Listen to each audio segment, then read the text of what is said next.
And that's what totally screwed LI Pigments. It really messed with LI Pigments' reputation because when microblading hit the scene 5 years ago, maybe somewhere around there, 6 years ago, somewhere around there, I mean, you just, all these trainers teaching microblading and they barely had 6 months under their belt.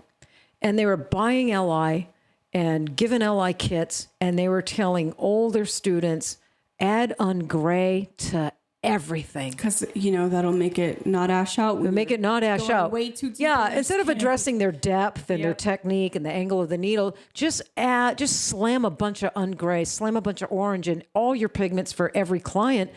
And what ended up happening, you're talking a couple of years of that, all of a sudden all these orange, red eyebrows start producing, and it's LI Pigments. And we had to go out there and, put out fires and address it. And, it wasn't fair to LI. If you're getting weird results like that with LI, you're just not using it correctly. You're not using it correctly, right? Do you use LI? I don't even know if I've ever asked you. Okay, cool. I do too.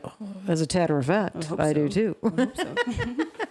I use LI. Some people, I didn't know I was going to be a distributor or have a store or anything like that. It was not on my radar at all. But I had been using LI for about 6.5 years. And I was a trainer. And there was no Facebook, no social media, no nothing back then. So everybody found me word of mouth. But I was a big trainer in the United States. And I went to, people would email me, what do you use? Well, I'm not telling you. That was me back then, right? And I'm not, that was me, I admit it. And of course I used LI, but I wouldn't tell anybody what I used, my secret sauce. So I was like, well, you want to learn? You can come take trainings with me, And so I was just training a lot. And, my 6.5 years after using LI and training, I just get a phone call from LI, and asked me if I wanted to, train on her pigments and maybe sell them. And first I said no. I was really nervous. I'm like, no. You know why I said no? Well, one of my friends asked me, why did you say no? What the hell is wrong with you? One day your hand might be shit. Your back's going to go. How are you going to pay your bills? What's wrong with you? And I'm like, I thought it was going to really mess with my authenticity as a trainer. Right. I just really did. Like you're pushing a product, but I was pushing a product. It's not if I'm making money off a product, but I happen to also use it, believe in it, they're going to think I'm pushing a product.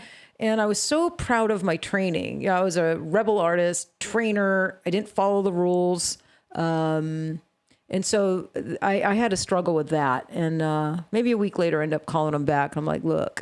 Just kidding. Yeah, if you'll still have me. And so, so I went into that with, a 6.5 year love, respect, and relationship for the line.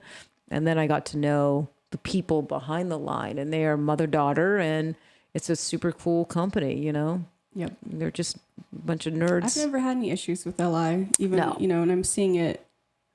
Most people haven't. Yeah, most people haven't. I think the people that have, the percentage is small. Quit over-modifying things. Over-modifying, usually or too shallow. Yeah.